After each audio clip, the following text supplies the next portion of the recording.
അവിടെ ഏതോ ഒരു ചേട്ടൻ അവരുടെ അടുത്തത് എന്നാ വന്നേന്ന് അങ്ങനെ എന്തോ ഉള്ളോട് ചോദിച്ചപ്പോൾ ഇവൾ പെട്ടെന്ന് അത് പീഡനശ്രമമാക്കിയിട്ടുണ്ട് കേസ് കൊടുത്ത് പുള്ളി അടുത്തുനിന്ന് നഷ്ടപരിഹാരമായിട്ട് പുള്ളി അടുത്തുനിന്ന് 10,000 രൂപയും വാങ്ങി.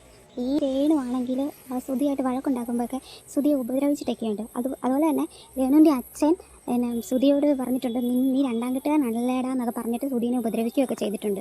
ഇവളും കൂടെ ആ മരിക്കുന്നതിൻ്റെ ആ ഒരാഴ്ച മുന്നാന്ന് തോന്നുന്നു വഴക്കുണ്ടായപ്പോൾ ഇവള് പറഞ്ഞ് നിന്റെ തല പോടാ, നീ പോകുന്ന വഴിക്ക് നിന്റെ തല പോടാന്ന്. അത് പറഞ്ഞു കഴിഞ്ഞാൽ ഇവൻ രേണു സുധി ആക്ച്വലി ഒരു മിസ്ലീഡിംഗ് ലേഡിയാ. കാണുന്ന വ്യക്തികളെയും അവരുമായിട്ട് സംസാരിക്കുന്ന ആൾക്കാരെ മിസ്ലീഡ് ചെയ്ത് അവരുടെ സ്വാർത്ഥ താല്പര്യത്തിന് വേണ്ടി ഉപയോഗിച്ചുകൊണ്ടിരിക്കുന്നത്. ഇനി അടുത്ത ബിഗ് ബോസിലേക്ക് പോകുന്നു എന്നൊക്കെ പറയുന്നുണ്ട്. അതിനകത്ത് കൊണ്ടുപോയി പറയാനായിട്ട് കുറച്ചധികം കഥകളുടെ ഒരു ബിഗിനിങ് ഇവിടെ അവർ ഇട്ട് തുടങ്ങിയിട്ടുണ്ട്. അതാണ് നമുക്കിപ്പൊ കാണാനും സാധിക്കും. നിങ്ങൾ നോക്കിക്കോ, ബിഗ് ബോസിലേക്ക് എത്തുമ്പോഴത്തേക്കിന് ഇതിന്റെ അപ്പുറമായിരിക്കും അവർ കാണിച്ചുകൊണ്ടിരിക്കുന്നത്. പക്ഷെ ആ കാണിക്കുന്നതിനകത്ത് സത്യം പറഞ്ഞാൽ എഫക്ട് ചെയ്യാനായിട്ട് പോകുന്നത് ഇതുമായിട്ട് ബന്ധപ്പെട്ട് അല്ലെങ്കിൽ ഇവർ പറഞ്ഞിട്ടുള്ള പല കഥകളിലും കഥാപാത്രങ്ങളായിട്ടുള്ള വന്നിട്ടുള്ള പല വ്യക്തികൾക്കുമായിരിക്കും ഈ ഒരു കാര്യം നല്ല രീതിയിൽ എഫക്ട് ചെയ്യാൻ പോകുന്നത്. അത്തരത്തില് ഒരു വോയിസ് ക്ലിപ്പും ഇവരുടെ തനി സ്വഭാവം എന്താണെന്നുള്ളത് കൃത്യമായിട്ടും ഞാൻ ഇന്നത്തെ എന്റെ വീഡിയോയിൽ എടുത്ത് നിങ്ങൾക്കായിട്ട് കാണിച്ചു തരുന്നതായിരിക്കും. വീഡിയോ ഇഷ്ടപ്പെടുകയാണെന്നുണ്ടെങ്കിൽ ലൈക്ക് ചെയ്യുക, സബ്സ്ക്രൈബ് ചെയ്യുക, ഷെയർ ചെയ്യുക. വീഡിയോ മൊത്തം കണ്ടതിന് ശേഷം മാത്രമേ നിങ്ങളുടെ അഭിപ്രായങ്ങളും കാര്യങ്ങളും ഇതിനകത്ത് രേഖപ്പെടുത്താവൂ. എനിക്കറിയാം രേണുവിനെ ഇഷ്ടമുള്ള ഒരുപാട് വ്യക്തികൾ എന്റെ വീഡിയോസ് കാണുന്നുണ്ട്, അതിനെപ്പറ്റി അവരുടെ കമന്റ് വിടുന്നുണ്ട്. നിങ്ങൾ പച്ചയായ സത്യം എന്ന രീതിയിൽ തന്നെ മനസ്സിലാക്കി എടുത്ത് കാണുവാണെന്നുണ്ടെങ്കിൽ നമുക്ക് യാതൊരു കുഴപ്പമില്ല. നിങ്ങൾ കമന്റ് ഇടുന്നതിന് നമുക്ക് യാതൊരു കുഴപ്പമില്ല. രേണു ഓൾറെഡി പറഞ്ഞിട്ടുണ്ടായിരുന്നു, എനിക്ക് നെഗറ്റീവാണ് വേണ്ടത്. എന്നെ ഓരോരുത്തരും എന്റെ തമ്പനയിലുകൾ ഇട്ട് ഇങ്ങനെ കാണിക്കുമ്പോൾ എങ്ങനെയാണ് ഇങ്ങനെയാണ് എനിക്ക് ഫീൽ ചെയ്യുന്നല്ലേ പറയാം. അപ്പൊ കുഴപ്പമില്ല. അപ്പൊ പിന്നെ നമുക്ക് ഇങ്ങനെ ഒന്ന് ഫീൽ ചെയ്യിപ്പിച്ച് നോക്കാം. ഇഷ്ടപ്പെടുന്നത് നോക്കുക കേട്ടോ. കഴിഞ്ഞ ദിവസം ഒരു ഇന്റർവ്യൂ ഞാൻ കണ്ടായിരുന്നു. അതിപ്പോ നിങ്ങളിപ്പോ അങ്ങനെ വീഡിയോ ചെയ്ത് കഴിഞ്ഞാൽ അവസാനം എനിക്ക് എന്റെ പിള്ളേരെ എല്ലാം കൊണ്ടുപോയി വിഷം കൊടുത്ത് എനിക്കൊന്ന് ചാവാനേ പറ്റത്തുള്ളൂ. എന്തുവാണോ എന്തോ ഉദ്ദേശിക്കുന്നത് ഇല്ലേ? മറ്റേത് പറഞ്ഞപ്പോ നെഗറ്റീവ് ആണെന്ന് മനസ്സിലായി. അപ്പൊ ഇതാവുമ്പം ആൾക്കാരിലേക്ക് പോസിറ്റീവായിട്ട് എത്തൂല. അപ്പൊ കാണുന്ന അമ്മമാരും അമ്മച്ചിമാരും വല്യമ്മമാരൊക്കെ അയ്യോ എന്റെ കുഞ്ഞു രേണുവോട് പറയുന്നത് കേട്ടോ നിങ്ങള് അല്ലേ? അങ്ങനെ ഒരു ഐഡിയയിലേക്ക് എത്താനല്ലേ മനസ്സിലാവുന്നുണ്ട്. പക്ഷെ കുഴപ്പമില്ല. നമുക്ക് ആദ്യം ഈ ചേച്ചി നമ്മളോട് കാണിച്ചിട്ടുള്ളതോ അല്ലെങ്കിൽ നമുക്ക് മുന്നിലേക്ക് കുറച്ചധികം വീഡിയോസ് സംഭവങ്ങളൊക്കെ കാണിക്കുന്നുണ്ടല്ലോ, ആ വീഡിയോസിനകത്ത് ഇവരുടെ ഒരു ഇന്റർവ്യൂവിനകത്തുള്ള ഒരു ചെറിയൊരു ഭാഗമുണ്ട്. ആ ഭാഗം ഞാൻ ഇപ്പൊ ഇതിനകത്തൊന്ന് പ്ലേ ചെയ്തുതരാം. ആദ്യമേ ഒരു പാസ്റ്ററിനെ ഞാൻ വിവാഹം കഴിച്ചിരുന്നോ? എനിക്കറിയില്ല. ഇല്ല. അങ്ങനെ ഒരു സംഭവം എനിക്കറിയില്ല. ഇല്ല, ഉറപ്പിച്ചു പറയാണ്. ഇല്ല, ഞാൻ അങ്ങനെ ഒരു സംഭവം എനിക്ക് അറിയില്ല. അറിയില്ല. എടാ, ഈ വീഡിയോ കാണുന്നത് നിങ്ങൾ സ്ത്രീകളുണ്ടല്ലോ, നിങ്ങൾ ഒരാളെ വിവാഹം കഴിച്ചിട്ടുണ്ടോ കഴിച്ചിട്ടില്ലയോ എന്ന് ചോദിച്ചാൽ കഴിച്ചിട്ടില്ല. അറിയില്ല എന്നാരെങ്കിലും പറയണം. നമ്മുടെ സമ്മതം നമ്മുടെ അറിവും ഇല്ലാതെ ആരെങ്കിലും കല്യാണം കഴിക്കൂടെ? എനിക്ക് മനസ്സിലാവുന്നില്ല. ഇതൊന്നും മറ്റേ കല്യാണ സിനിമയിലല്ല. അതിനകത്ത് ഇങ്ങനെ സ്കേറ്റിംഗ് ബോർഡിനകത്ത് തെന്നി വന്ന് മാല എടുത്ത് കഴുതി അയ്യോ അറിയാതെ വീണ് കല്യാണം കഴിഞ്ഞ് ഇനി ഒരു ചെറുക്കനും പെണ്ണും ഉപയോഗിച്ച മാല മറ്റൊരു ചെറുക്കനും പെണ്ണും ഉപയോഗിക്കും. ആ സെറ്റപ്പ് എല്ലാം നടന്നതാണോ? ഇവരെ മിസ്ലീഡിങ് ഉണ്ടോ? നിങ്ങൾ കറക്റ്റ് ആയിട്ട് മിസ്ലീഡ് ചെയ്യുകയാണ് എന്ന് മനസ്സിലാക്കി കാണുകയാണെന്നുണ്ടെങ്കിൽ ഇതുപോലെ ജനങ്ങൾക്കിടയിലേക്ക് കബളിപ്പിക്കപ്പെടാനായിട്ട് പറയുന്ന ഒരു ലേഡി വേറെ ഈ കേരളത്തിൽ മഷി ടോക്കി കാണത്തില്ലായിരിക്കും. അല്ലാതെ മറ്റാരെങ്കിലും വിവാഹം കഴിച്ചിരുന്നോ? വിവാഹം കഴിക്കുകയോ അല്ലെങ്കിൽ മറ്റെന്തെങ്കിലും ലിവിംഗ് ടുഗദർ കോൺസെപ്റ്റിലോ അല്ലെങ്കിൽ മറ്റെന്തെങ്കിലും രീതിയിലൊരു ബന്ധം ഉണ്ടായിട്ടുണ്ടോ? അതല്ല ഞാൻ പറഞ്ഞു, എന്നെ വിവാഹം കഴിച്ച സുചേട്ടൻ മാത്രമാണ്. അത് ഓക്കെ. അത് ഒറ്റ കൺക്ലൂഷനിൽ അതൊരു ഒറ്റ സ്റ്റേറ്റ്മെന്റ് ആയിട്ട് നമുക്ക് ഉത്തരം കിട്ടി. അങ്ങനെ പറയാൻ പറ്റത്തുള്ളൂ. തൽക്കാലം അങ്ങനെ പറയാൻ പറ്റത്തുള്ളൂ. നിങ്ങളൊന്ന് ആലോചിച്ച് നോക്കുക. നമുക്ക് അമ്മമാരും പെങ്ങളും സഹോദരിയും ചേട്ടൻ ചേച്ചി എല്ലാവരും ഉണ്ടല്ലോ. നിങ്ങളോട് വിവാഹം കഴിച്ച കാര്യം ചോദിക്കുമ്പോഴത്തെ എനിക്കിപ്പോ അങ്ങനെ പറയാൻ പറ്റും. അങ്ങനെയാണോ പറയുന്നത്? കഴിച്ചിട്ടുണ്ടെങ്കിൽ കഴിച്ചിട്ടുണ്ട്. ഞാൻ ഒരാളെ കഴിച്ചിട്ടുള്ളൂ, അത്രേ ഉള്ളൂ. ലീഗലി ഒരാളെ ഉള്ളൂ. നിങ്ങൾ തെളിയിക്കാൻ പറ്റുമെങ്കിൽ തെളിയിക്കുക, അത്രയല്ലേ ഉള്ളൂ. അപ്പം ലീഗലി അല്ലാതെ എന്തെങ്കിലും ഉള്ളത് കൊണ്ടാണല്ലോ ചേച്ചിക്ക് ഇതുപോലുള്ള അഭിപ്രായങ്ങൾ വന്ന് പറയേണ്ടി വരുന്നത്. അത് ട്രെയിനിങ്ങിന്റെ കുഴപ്പം വെച്ച് ചേച്ചിക്ക് ഇപ്പം ഒരു മെന്ററായിട്ട് ആരോ ചേച്ചിക്ക് നിപ്പുണ്ട്, കൃത്യമായിട്ട് അജണ്ടകൾ പറഞ്ഞു തരാനായിട്ട്. ആ മെന്ററിന്റെ പാളി ചെയ്യും സംഭവം. കാരണം കാണുന്ന ആൾക്കാരെല്ലാം ഊളകളല്ല. ആ പറഞ്ഞു തന്ന മെന്റർ ചിലപ്പോൾ ഊളയായിരിക്കും. അതുകൊണ്ടായിരിക്കും ഇതുപോലുള്ള അഭിപ്രായങ്ങൾ കൊണ്ടുവരുന്നത്. എന്ത് സംഭവം എന്നറിയോ? ഇത് ഇവിടെ വെച്ചങ്ങ് ഇട്ടിട്ട് നേരെ ബിഗ് ബോസിലേക്ക് പോകും. ബിഗ് ബോസിലേക്ക് ചെല്ലുമ്പോഴത്തേക്കിന് അവിടുത്തെ ഘടന കഥ പറയാനായിട്ട് ഒരു അവസരം കിട്ടില്ല. ആ ഘടന കഥ കിട്ടുമ്പോഴത്തേക്കിന് ഇതിന്റെ ബാക്കി പൊലിപ്പീര് അവിടെ കിടന്ന് പൊലിപ്പിക്കും. അപ്പൊ ഈ പറയുന്ന വെൽഡർ ബിനുവോ അല്ലെങ്കിൽ പാത്തർ അച്ഛനോ ഒക്കെ ചാടി വെളിയിൽ വരും. അവന്മാരെ എല്ലാവരും ബിഗ് ബോസിനകത്തിട്ട് തേച്ചൊട്ടിക്കും. അപ്പൊ ഇവർ നോക്കുമ്പോഴത്തേന് എന്താ, ഒരു ഇന്റർനാഷണൽ ഷോ, ഒരു വൈഡ് റേഞ്ച് ഓഫ് ഓഡിയൻസിലേക്ക് അവർ പറയുന്ന കാര്യങ്ങൾ എത്തുന്നു. ഇതൊരു കേവലം എന്തോ ഈ പറയുന്ന ഒരു യൂട്യൂബ് സോഷ്യൽ മീഡിയക്കകത്ത് വരുന്നൊരു ഇന്റർവ്യൂ ആയിരിക്കത്തില്ല. അതിൽ കൂടുതൽ ഓഡിയൻസിലേക്കും സാറ്റലൈറ്റ് ചാനലിലേക്ക് എത്തുമ്പോഴത്തേക്കിന് ഞാൻ പറയുന്നതായിരിക്കും സത്യം. അങ്ങനെ എത്തുമെന്ന് ഒന്നുമില്ല. പണ്ടത്തെ ഒരു സനയുടെ കഥ അറിയാമല്ലോ, തോക്കുമായിട്ട് പോയി ലവറിനെ തലയ്ക്ക് വെടികൊണ്ട കഥ, വലിച്ച് കീറ് ഉടപ്പ് കള്ളത്തിലും വല്ലതും പറഞ്ഞു കഴിഞ്ഞാൽ. ഓക്കെ, അല്ല തൽക്കാലം അങ്ങനെ പറയാൻ പറ്റുള്ളൂ എന്ന് പറഞ്ഞാൽ അങ്ങനെ പറയുമ്പോഴാണ് ഇതിലത്തെ ഒരു സംശയം ജനിക്കുന്നത്. സംശയം ജനിക്കും. കാരണം അത് ഇപ്പൊ തൽക്കാലം ഞാൻ പറയുന്നില്ല. ആ ചോദ്യത്തിൽ ഒന്ന് കുഴങ്ങിപ്പോയ പോലെ തോന്നുന്നു. ഇത്ര നേരം നല്ല ഓണായിട്ടിരുന്നിട്ട് ഇപ്പോ ഒന്ന് ജസ്റ്റ് ഒന്ന്. ഇല്ലില്ല, അതല്ല, അത് കുറച്ച് കാര്യങ്ങളുണ്ട്, അതുകൊണ്ടാണ്. അതിപ്പം നമുക്കത് ക്ലാരിഫിക്കേഷൻ നടത്താൻ പറ്റില്ല, അതുകൊണ്ടാണ്. നിർത്താൻ പറ്റാത്ത ചോദ്യമാണ്. നമുക്ക് ഞാൻ വ്യക്തമായിട്ട് പറയാണ്, ഞാൻ പിന്നീട് അത് ക്ലാരിഫിക്കേഷൻ ആയിട്ട് വരും. അതായത് ഉണ്ട്, എന്തോ ഉണ്ട്. ഞാൻ കല്യാണം കഴിച്ചിട്ടില്ല, പക്ഷെ എന്നെ ആരും താലിയും കെട്ടിട്ടില്ല സൂചിച്ചേണ്ട, അല്ലാണ്ട് ആരും ഈ ലിവിങ് ടുഗദറും ഇല്ലായിരുന്നു.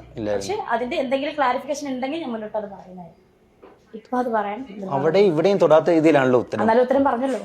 അത് ഉത്തരമായിട്ടില്ല. ഇല്ല, എനിക്ക് സാധാരണ എന്ത് ചോദ്യത്തിനും കൃത്യമായിട്ട് മറുപടി തരുന്ന രേണുസുധിയിൽ നിന്നുള്ള രേണുചേച്ചിയിൽ നിന്നുള്ള ഉത്തരം എനിക്ക് കിട്ടിയിട്ടില്ല. ഞാനത് ക്ലാരിഫിക്കേഷൻ നടത്തുന്നില്ല, പിന്നീട് നടത്തും. ഓക്കെ. അപ്പൊ അതിനുശേഷം കുറച്ച് കാര്യങ്ങളുണ്ട്, അതും കൂടെ എനിക്ക് ഇത് ആരാണ്, എന്താണ്, എവിടുന്നാണെന്ന് എനിക്കും അറിയണം. എന്നിട്ടേ ഞാനത് ക്ലാരിഫിക്കേഷൻ പറയത്തുള്ളൂ. ഇത് എവിടുന്ന് ഉത്ഭവിച്ചതാണെന്ന് എനിക്കും അറിയണം, അത് ഞാൻ കണ്ടുപിടിക്കും. ആ വ്യക്തിയിൽ നിന്നാണോ ഇനി ഉത്ഭവിച്ചത്? എനിക്കറിയില്ല. അത് കൃത്യമായിട്ടൊരു ചോദ്യമായിരുന്നു കേട്ടോ. ആ വ്യക്തിയിൽ നിന്നാണോ ഉത്ഭവിച്ചത്? അവരൊന്ന് കുഴഞ്ഞ്. അപ്പൊ എന്തായാലും നടന്നിട്ടുണ്ട്. പക്ഷെ ഇതൊന്നും പുറത്ത് പറയാൻ പറ്റും. ഈ കഥ ആരോ കുത്തിപ്പോയിക്കൊണ്ട് പറയുന്നത് അറിയാനായിട്ട് നമുക്ക് മനസ്സിലാവുന്നുണ്ട്. ഈ ചേച്ചിക്ക് ബിഗ് ബോസിൽ പോയി പൊളിക്കാൻ വേണ്ടിയിട്ടുള്ള ഒരു സാധനമാണെന്ന് നമുക്ക് മനസ്സിലാവുന്നുണ്ട്. ചേച്ചി അവിടെ കൊണ്ട് പൊളിക്ക്. അപ്പൊ നമുക്ക് ഇവിടെ വ്യക്തമായ ക്ലാരിറ്റി ഇല്ലാന്നുണ്ടെങ്കിൽ നമ്മളെ കൊണ്ട് ഇവിടെയും പറ്റുന്ന രീതിയിൽ നല്ല രീതിയിൽ പൊളിച്ചു തരുന്നതായിരിക്കും. യാതൊരു കുഴപ്പമില്ല. ഇനി ഇവരുടെ വീടിന്റെ അടുത്തുള്ള ഒരു സ്ത്രീ, അവർക്ക് പറയാനുള്ള കുറച്ച് കാര്യങ്ങൾ, ഇവരെന്താണെന്നും അവിടെ എന്താണ് നടന്നതെന്നും, കൊല്ലം സുധി എന്ന് പറയുന്ന ഒരു വ്യക്തി അവിടെ ഉണ്ടായിരുന്ന സമയത്ത് അവിടെ എന്താണ് നടന്നതെന്നും ചുറ്റിപ്പറ്റിയ കുറച്ചധികം കാര്യങ്ങൾ നല്ല വ്യക്തമാക്കി ഇതിനകത്ത് പറയുന്നുണ്ട്. ഈ പറയുന്ന വോയിസിനകത്ത് ചിലപ്പം ഇവർക്കുള്ള വൈരാഗ്യങ്ങൾ ചില ഭാഗങ്ങളിൽ നമുക്ക് ഫീൽ ചെയ്തേക്കാം. പക്ഷെ അതിനകത്ത് ജെന്യുവൻ ആയിട്ടുള്ള പല കാര്യങ്ങളുണ്ട്. നിങ്ങൾക്ക് ഇത് സത്യമാണ് എന്ന് തെളിയിക്കണമെന്നുണ്ടെങ്കിൽ ഞങ്ങളുടെ ഏരിയയിലേക്ക് വരിക. അവിടെ പറയാനായിട്ട് ആൾക്കാർ വിതുമ്പി നിൽക്കുകയാണെന്നാണ് പറയുന്നത്. നമുക്ക് ആ വോയിസ് ക്ലിപ്പ് ഒന്ന് കണ്ടുനോക്കാം. ഓക്കെ. ഒരു ദിവസം എങ്ങനെ വഴക്കുണ്ടായെന്ന് വെച്ചാൽ, കിച്ചുവിന് ലാപ്ടോപ്പ് വാങ്ങിക്കൊടുത്തു. ഈ കിച്ചുവിനെ ഇവർക്ക് വലിയ താല്പര്യമില്ലാത്തതാണ്. കിച്ചുവിന് ലാപ്ടോപ്പ് വാങ്ങിക്കൊടുത്തെന്നും പറഞ്ഞായിരുന്നു ഒരു ദിവസം വഴക്ക്. പിന്നെ ഒരു ദിവസം സുധി മരിക്കുന്നതിൻ്റെ ആ ഒരു വീക്കിൽ ഇവർ വഴക്കുണ്ടാക്കിയത് രേണുവിന് മുടി കളർ ചെയ്യണമെന്നും പറഞ്ഞായിരുന്നു. അങ്ങനെയുള്ള കാര്യങ്ങൾക്കായിരുന്നു വഴക്ക്. ഇത് ഈ പറഞ്ഞ ഫാമിലി മാറ്റർ. അവർ വഴക്കിടുന്നത് അത് കാര്യങ്ങൾ, മൂത്ത മോനും ലാപ്ടോപ്പ് മേടിച്ചു കൊടുത്തതിന് അവർക്ക് തമ്മിലൊരു ചെറിയ സംസാര വിഷയമൊക്കെ ഉണ്ടായിരുന്നു. മേ ബി അത് ഫാമിലി ആകുമ്പോൾ അങ്ങനെയുള്ള കാര്യങ്ങളൊക്കെ ഉണ്ടായേക്കാം. അതൊന്നും നമുക്ക് ഇതിനകത്ത് ചർച്ച ചെയ്യേണ്ട കാര്യമൊന്നുമല്ല. ഓക്കെ. കിച്ചു ആ കൊച്ചിന് കാര്യങ്ങളെല്ലാം അറിയാമെന്നാണ് എനിക്ക് തോന്നുന്നല്ല, അതെ, അതിന് കാര്യങ്ങളെല്ലാം അറിയാം. ഇവർ വീട്ടിൽ നടന്ന സംഭവങ്ങളെല്ലാം ആ കൊച്ചിനറിയാം. അതുകൊണ്ട് അത് മിണ്ടാതിരിക്കുന്നത് ശരിക്കും പറഞ്ഞാൽ അത് വലിയ പ്രശ്നമാകണ്ടല്ലോ എന്നുള്ള രീതിയിലായിരിക്കും ആ കൊച്ചു മിണ്ടാതിരിക്കുന്നത്. പിന്നെ അത് ഈ വീട്ടിൽ നിന്ന് ഫുഡ് പോലും കഴിക്കത്തില്ലായിരുന്നു, അത് വെളിയിൽ നിന്നായിരുന്നു ഫുഡ് കഴിച്ചുകൊണ്ടിരുന്നത്. പിന്നെ ഇവർ വീട്ടിൽ നിന്നൊക്കെ പറഞ്ഞാൽ ഈ സുധിയൊക്കെ വന്നു കഴിഞ്ഞാൽ ഇവർക്ക് ഭയങ്കര ഹോട്ടലിൽ താമസിക്കുന്നത് പോലത്തെ ഇതായിരുന്നു. വെളിയിൽ നിന്ന് ഫുഡ് വാങ്ങി കഴിക്കുക, എല്ലാവരും വീട്ടിൽ ഫുഡൊന്നും വെക്കത്തില്ല. അഥവാ വെച്ചാൽ പുള്ളിക്കാരനാണ് വെക്കുന്നത്. ഈ പറഞ്ഞ കാര്യവും അവരുടെ ഫാമിലി ആയിട്ട് ബന്ധപ്പെട്ടായി. ഇപ്പൊ പുറത്തുനിന്ന് കഴിക്കണോ അകത്തുനിന്ന് കഴിക്കണോ എന്നൊക്കെ ഉള്ളത് അവരുടെ തീരുമാനമായിരിക്കും, അവരുടെ ഇഷ്ടമായിരിക്കും. നമുക്ക് അതിനകത്ത് അഭിപ്രായം അവരുടെ കാര്യമില്ല. പൈസ ഉണ്ടെങ്കിൽ അവർ പുറത്തുനിന്ന് കഴിക്കും, പൈസ ഇല്ലെങ്കിൽ അകത്തുനിന്ന് കഴിക്കും, അത്രേ ഉള്ളൂ. അതിപ്പോ ജാടയായിട്ട് എടുക്കാം, ജാട ഇല്ലാതെ എടുക്കാം, പണി ചെയ്യാൻ വയ്യാത്തോണ്ടെന്ന് എടുക്കാം. അത് അവരുടെ ഫാമിലി ആയിട്ട് ബന്ധപ്പെട്ടുള്ള കാര്യം. പിന്നെ ഈ കിച്ചുവിനെ സംബന്ധിച്ച് ഇപ്പൊ ഈ പറഞ്ഞ കാര്യത്തിൽ എനിക്കൊരു സത്യം ഉണ്ടെന്ന് തോന്നുന്നു. കാരണം അവന് ഇവരോട്ട് വലിയ അറ്റാച്ച്മെന്റ് ഒന്നും ഇല്ല. കാണുന്നത് നിങ്ങൾക്ക് അറിയാവുന്ന ഒരു കാര്യം. അവൻ ഇവിടെ തന്നെ ഉണ്ട്, വീട്ടിൽ തന്നെ ഉണ്ട്, ഇവിടെ വ്ളോഗും കാര്യങ്ങളും അവന്റെ പരിപാടിയായിട്ട് ഇവിടെ നിൽക്കുന്നു. അങ്ങോട്ട് വലിയ ബന്ധങ്ങളുള്ളതായിട്ടോ അല്ലെങ്കിൽ അമ്മയെ കാണാൻ പോയിട്ടുള്ള ഒരു വീഡിയോ പോലും അല്ലെങ്കിൽ അതിനെക്കുറിച്ച് ഒരു വാക്ക് പോലും ആ ചെറുക്കൻ പറയുന്നത് ഞാൻ എവിടെയും കേട്ടിട്ടില്ല. അതുകൊണ്ട് ഇവർ ഈ പറഞ്ഞതിനകത്ത് ആ ചെറുക്കന്റെ കാര്യം പരമാർത്ഥമായിട്ടുള്ള കാര്യമാണ് നമുക്ക് ഇതിനകത്ത് മനസ്സിലാവും. ബാക്കി ഇനിയാണ് ഹൈലൈറ്റ് കാര്യങ്ങൾ വരുന്നത്. വഴക്കുണ്ടായെന്ന് പറഞ്ഞാൽ സുധി മരിക്കുന്നതിൻ്റെ ആ ആഴ്ചയിൽ ഒരു വഴക്കുണ്ടായിരുന്നു. അന്ന് സത്യം പറഞ്ഞാൽ ഇവരുടെ ബന്ധുക്കളെല്ലാം അന്ന് വന്നത് കണ്ടായിരുന്നു ഞങ്ങളൊക്കെ. പിന്നെ നമ്മളൊന്നും ഈ കാര്യങ്ങൾക്കകത്തൊന്നും കൂടുതലായിട്ട് പോയി ഇടപെടും. കാരണം നമ്മൾ കുറേ ആയിട്ട് ഇത് കണ്ടുകൊണ്ടിരിക്കുന്നതുകൊണ്ട് നമ്മൾ അവിടെയുള്ള അയൽവക്കംകാരൊന്നും വലുതായിട്ട് ഇതിനകത്തൊന്നും ഇടപെടാനൊന്നും പോകത്തില്ല. പിന്നെ അവർ ഓരോന്ന് ചുമ്മാ കിടന്ന് കാണിച്ചു കൂട്ടുന്നു. ഭയങ്കര പ്രശ്നങ്ങളൊക്കെയാണ്. ഈ നാട്ടിലുള്ള ആരോട് വന്ന് ചോദിച്ചാലും ഇവരെക്കുറിച്ച് ചീത്ത കാര്യങ്ങളല്ലാതെ നല്ലതൊന്നും പറയാനില്ല, ആർക്കും പറയാനില്ല. കാരണം അങ്ങനെയാണ് ഇവിടെ താമസിച്ചപ്പോഴത്തേക്കിന് ഇവർ ചെയ്ത് കാട്ടിക്കൂട്ടിക്കൊണ്ടിരുന്നത്. പിന്നെ ഒരു ദിവസം ഇവിടെ ഉള്ളവരൊക്കെ പറഞ്ഞു കേട്ടോ, എല്ലാവർക്കും അറിയാം ഈ കേസ് കേട്ട്. ഒരു ദിവസം പിന്നെ സുധിയുടെ കല്ലറയിൽ ഇവൾ ചെന്നപ്പം അവിടെ ഏതോ ഒരു ചേട്ടൻ അവളുടെ അടുത്തത് എന്നാ വന്നേന്ന് അങ്ങനെ എന്തോ ഉള്ളോട് ചോദിച്ചപ്പോൾ ഇവൾ പെട്ടെന്ന് അത് പീഡനശ്രമമാക്കിയിട്ടുകൊണ്ട് കേസ് കൊടുത്ത് പുള്ളിയെടുത്തുനിന്ന് നഷ്ടപരിഹാരമായിട്ട് പുള്ളിയെടുത്തുനിന്ന് 10,000 രൂപയും വാങ്ങി. അതെനിക്ക് അത്ര ക്ലാരിഫൈ ആയിട്ടില്ല. ഇവർ ആദ്യം പറഞ്ഞ കാര്യം ഞങ്ങളുടെ നാട്ടിലുള്ള ആരോട് വന്ന് ചോദിച്ചാലും അവളെ കുറിച്ചുള്ള തനി നിറം, അവളെ കുറിച്ച് നല്ലതാരും പറയത്തില്ല എന്നൊരു പറയുന്നുണ്ട്. മിക്കവാറും ഇനിയിപ്പോ ബിഗ് ബോസിലേക്കൊക്കെ എത്തുമ്പോഴത്തേന് തീർച്ചയായിട്ടും നിങ്ങളുടെ നിങ്ങളുടെ നാട്ടിൽ, നിങ്ങളുടെ അയൽവക്കത്ത്, നിങ്ങളുടെ വീടിന്റെ അടുത്ത് എല്ലാം ഇതുപോലുള്ള മാധ്യമങ്ങൾ എത്തുമായിരിക്കും. അപ്പൊ ഈ പറഞ്ഞ കാര്യമെല്ലാം പ്രോപ്പറായിട്ട് ഒറ്റക്കെട്ടോടുകൂടി പറയാനായിട്ട് സാധിക്കണം. കള്ളത്തരങ്ങളൊന്നും മെനയില്ല, ഉള്ള കാര്യം ഉള്ളതുപോലെ തന്നെ കൃത്യമായിട്ട് പറയുകയാണ് എന്നുണ്ടെങ്കിൽ നമുക്ക് സത്യസന്ധത ഇവിടെ നിന്ന് മനസ്സിലാക്കിപ്പിക്കാം. അപ്പം ലേഡൂര് അവിടെ ബിഗ് ബോസിനകത്തിരുന്നുകൊണ്ട് പുറത്തോട്ട് നോക്കി ഇതിന്റെ സത്യസന്ധത എന്താണെന്ന് വെളിപ്പെടുത്താനും പറയും. പിന്നെ രണ്ടാമത് പറഞ്ഞ കാര്യം, സുധിയുടെ കല്ലറയിലേക്ക് ചെന്നപ്പോഴത്തേക്കിന് അവിടെ ഒരാൾ എന്താണ് എന്ന് ചോദിച്ചപ്പോഴത്തേക്കിന് പീഡന ശ്രമത്തിന് കേസ് കൊടുത്ത് 10,000 രൂപ മേടിച്ചു എന്നുള്ളൊരു കാര്യം, അത് ഒരിക്കലും ക്ലാരിഫൈ ആവുന്ന ഒരു കാര്യമല്ല.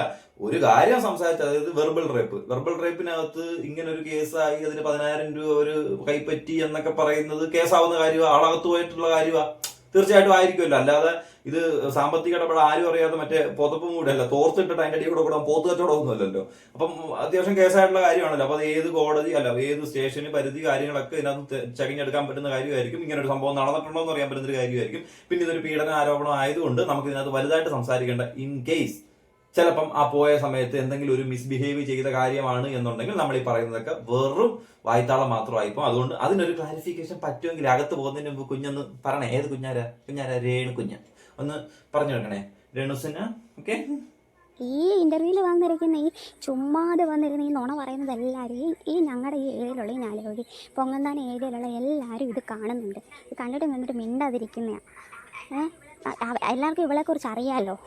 പിന്നെ ഇവളെ പൊക്കി പിടിച്ചുകൊണ്ട് നടക്കുന്ന കുറച്ച് പേരുണ്ടല്ലോ, അവരൊക്കെ അറിയട്ടെ എന്ന് വെച്ചിട്ടാണ് നമ്മൾ ഇപ്പോൾ പറയാമെന്ന് വെച്ചത്. കാരണം നമ്മുടെ ഫോണൊക്കെ തുറന്നു കഴിഞ്ഞാൽ ഇവളുടെ ഇൻ്റർവ്യൂ മാത്രമല്ല, നമുക്കൊക്കെ കാണുമ്പത്തിന് ഈ നുണയൊക്കെ പറയുന്നത് കാണുമ്പത്തിന് നമുക്കത് കാണുമ്പത്തിന് എന്തൊക്കെ അറിയാവുന്നതായതുകൊണ്ട് നമുക്ക് കാണുമ്പത്തിന് ഒരു ദേഷ്യം വരും. അപ്പൊ ഒരു കാര്യം മനസ്സിലായി, എന്തായാലും ഇവരുടെ വീടിനടുത്തുള്ള ആൾക്കാർ തന്നെയാണ് ഇവർക്ക് ഏറ്റവും കൂടുതൽ വ്യൂവർഷിപ്പ് കൊടുക്കുന്നുള്ള. കാരണം ഫോൺ തുറന്നു കഴിഞ്ഞാൽ എപ്പോഴും അങ്ങനെ ഒരു വോയിസും വീഡിയോയും കാണണമെന്നുണ്ടെങ്കിൽ തീർച്ചയായിട്ടും നിങ്ങൾ എപ്പോഴും വീഡിയോ കാണുന്നത് കൊണ്ടാണ് യൂട്യൂബ് നിങ്ങൾക്ക് സജഷൻ ആയിട്ട് തരുന്നത്. അത് ഒരിക്കലും നമ്മുടെ കുഴപ്പമോ നിങ്ങളുടെ കുഴപ്പമല്ല, അല്ല നിങ്ങളുടെ കുഴപ്പമാണ്, അല്ലാതെ യൂട്യൂബിന്റെ കുഴപ്പമൊന്നുമില്ല, അവരുടെയും കുഴപ്പമല്ല. നമ്മളത് കാണാൻ ശ്രമിക്കുന്നുണ്ട്, വീണ്ടും വീണ്ടും സജഷൻസ് നമുക്ക് തരുന്നു. എന്തായാലും നിങ്ങളുടെ ഏരിയയിലുള്ളവർക്ക് തീർച്ചയായിട്ടും അവളെ കുറിച്ച് ഇങ്ങനെ പറയാനുണ്ട് എന്നുണ്ടെങ്കിൽ തീർച്ചയായിട്ടും അവിടെ ആൾക്കാർ എത്തുമ്പോഴത്തേനും ഇതും ഇതുപോലെ തന്നെ ഓപ്പൺ ആയിട്ട് പറയാനുള്ളതിന് പറഞ്ഞ് അവസാനിപ്പിക്കുക.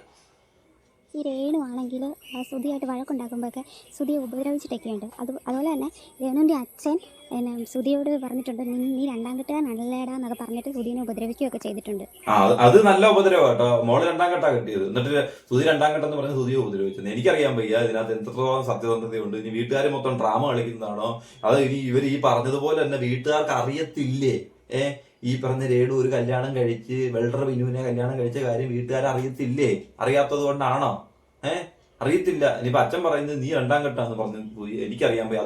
അതും ആര് പറഞ്ഞുവിടാത്ത അവര് ഈ പറഞ്ഞ കേരളം മൊത്തം അറിയാവുന്ന ഒരു വ്യക്തിയെ അടിക്കാനൊക്കെ പോയിരുന്നത്, അതായത് രണ്ടാം കെട്ടാന്ന് പറഞ്ഞുകൊണ്ട്. ആ മനുഷ്യൻ എന്തുവാന്ന് നമുക്കറിയാം, അയാളുടെ സ്വഭാവം എന്തുവാന്ന് നമുക്കറിയാം, അയാൾ എങ്ങനെയുള്ള ആളാണെന്ന് അറിയാം. അത് ചിലപ്പോൾ ഒരു അടി അടിച്ചു കഴിഞ്ഞാൽ അനങ്ങാതെ നിന്ന് കൊണ്ടുകൊണ്ട് നിൽക്കുന്ന ഒരു മനുഷ്യനാണ്. അത് എനിക്ക് നേരിട്ട് അറിയാവുന്ന ഒരാളാണ്. അതുപോലൊരു പാവപ്പെട്ട മനുഷ്യനാണ്. ഇതൊക്കെ ഇവിടെയുള്ള ആരോട് വേണേലും വന്ന് ചേട്ടൻ ചോദിച്ചു, ഒരു കുഴപ്പമില്ല, എല്ലാവരും പറയാൻ റെഡി ആയിട്ട് നിൽക്കുക. ഈ സുധിയായിട്ട് എന്നും വഴക്കായി ഇവളെ അറിയോ? ഇവളുടെ കൂടെ കൂടിയിട്ടാണ് സുധിക്ക് ഇത്രയും കടം വന്നതെന്ന് എനിക്ക് തോന്നുന്നു. എന്നും വഴക്കാ അറിയോ? ഇവളും സുധീനെ പെരക്കി വിട്ട് ഓടിച്ചിട്ട് കൂട്ടിയതെല്ലാം വിളിച്ചിട്ടുള്ളത് അറിയോ?